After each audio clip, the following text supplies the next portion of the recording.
And we will start with Otávio from Brazil, who are innovation R&D Manager at Mediphacos Industrias Mediphacos. Yeah. So, the floor is yours. Okay. Thank you for the introduction.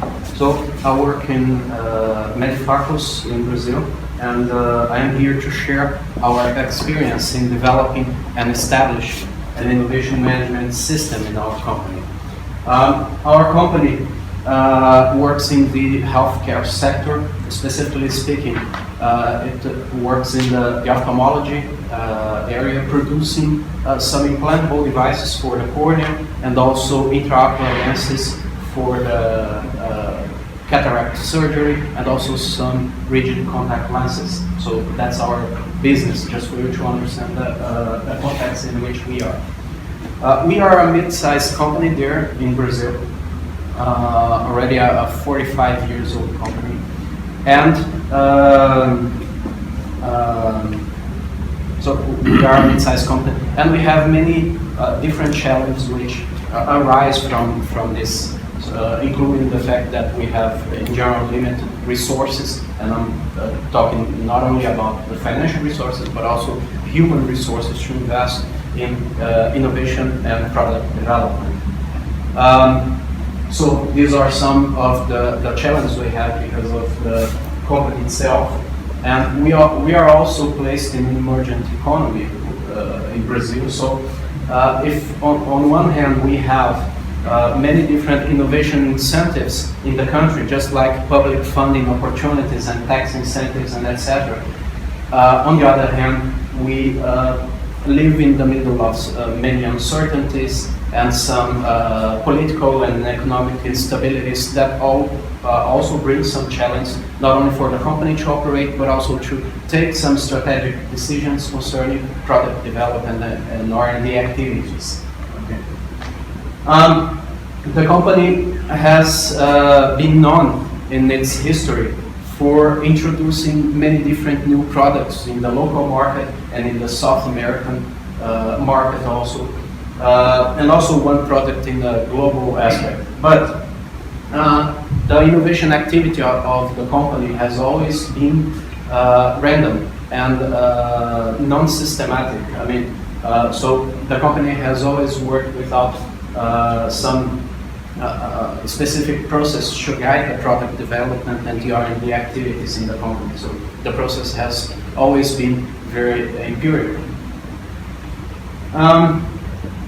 It's also important to mention in terms of context that we are in a technology-intensive sector in which projects generally have long life cycles, and also they generally have heavy costs of change when you go to the last part of the development, which includes regulatory aspects and also clinical tests of the products.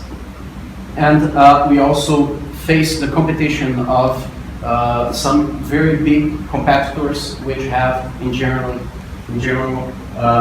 huge R&D budget for their developments.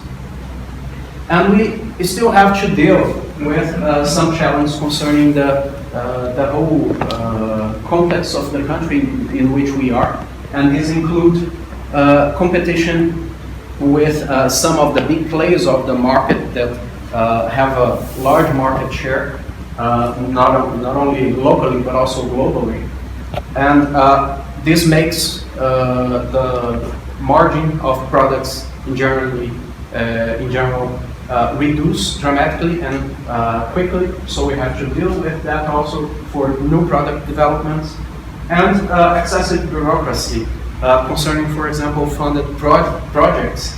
We have a heavy paperwork to do for project accountabilities, for example. So we almost have to have someone only to deal with the paperwork of funded projects, depending on the budget size.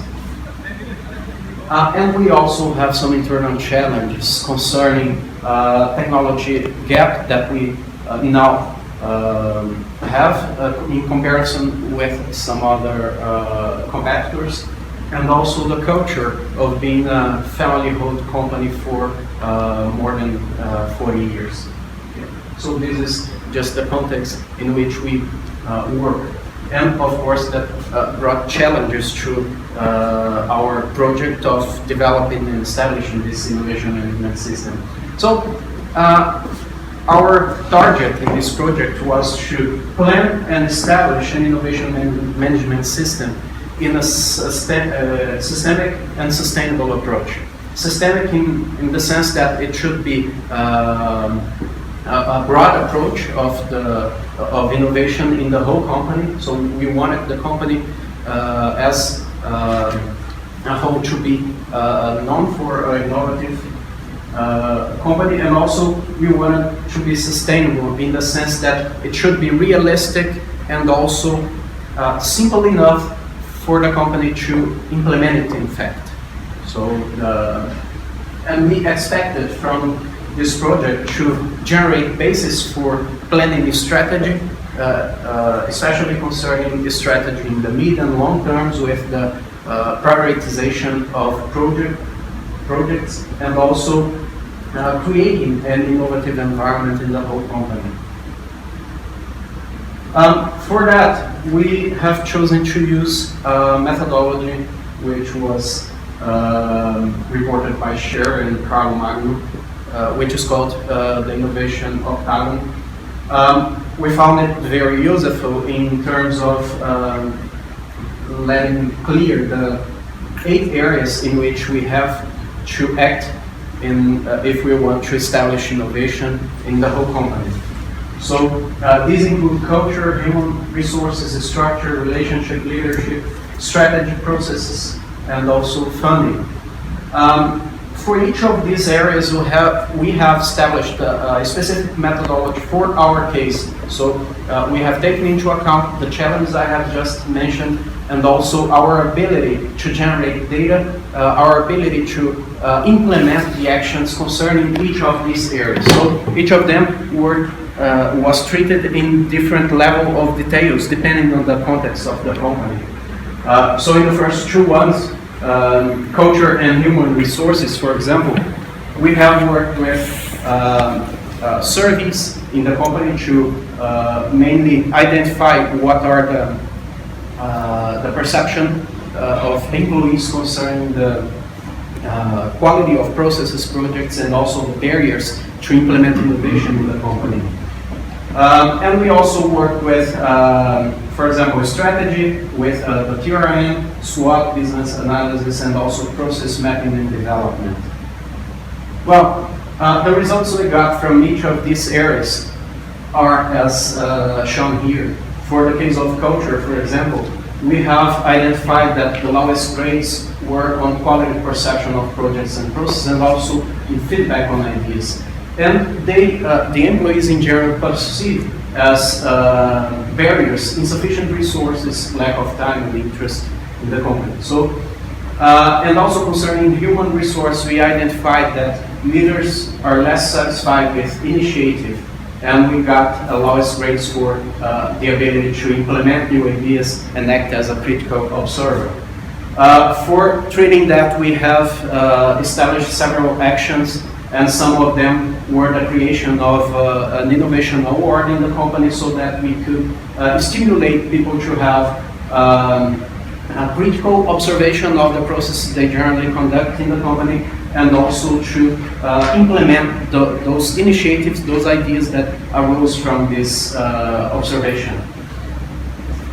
In what concerns the structure, we identified that information flows which are relevant to the innovation practice in the company, they generally are dispersed inside the company. And also that we have a incipient R&D infrastructure. So we have developed some information flows for those data which are relevant to innovation, to the innovation activity, and we also have invested in R&D infrastructure to develop projects. In what concerns relationship, we have identified that the company used to work with collaborations for innovation, but these collaborations were in general informal, and that imposed challenges in terms of accomplishing schedules and also establishing business models combined with the collaborators.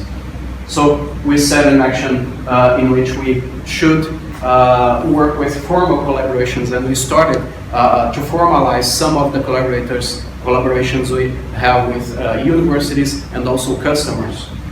And also to monitor startups as a strategic action to identify potential collaborators. In what concerns leadership, we identified that the company has a very central issue of putting innovation as the central strategy, but this was very clear in the direction level and in the CEO level. We had a gap in the managers level in this case. So we identified that we should work on the qualification of these managers so that we could spread the innovation as a central of the company's strategy all over the company. And concerning funding, we have a history of a recent good experience in raising public funding and also using tax incentives, and I'm talking from 3 years up to now. And we needed to establish a long-term funding strategy concerning the whole project portfolio that we have. Concerning the strategy, we worked with the construction of a technology roadmap, and this is the general view of the technology roadmap. We structured with the business drivers here, the products, the technology, R&D programs, and we also have different views, to simplified views so that we can analyze it properly. So we have views for each of the business drivers, for example, and also for our capabilities concerning the standard IOL fabrication that we have in the company, and also which of the products can be developed with our current R&D programs. And also concerning processes, we have... Also concerning processes, we have worked on different processes. We have mapped and established these processes in the company, and they include visual management, tax incentive, IP, idea management, and also portfolio management. And these are some pictures to illustrate the different processes we have established in the company. Well, as next steps, we want to consolidate and improve this management system, which include prioritize, execute, and monitor projects, and also establish the second edition of our innovation award in the company, and also intensify collaborations and plan the mid and long-term portfolio. And as final conclusions, I would like to share the lessons, the main lessons we have learned from this project, and they include the fact that we definitely need the support of the shareholders. If we don't have this, it's very difficult to work with such a project in the company, and also keep expectations aligned through the open communication of the whole process, and also keep people engaged. So it's very important to have the whole company engaged in the target results we have for the project. That's it. Thank you. Thank you.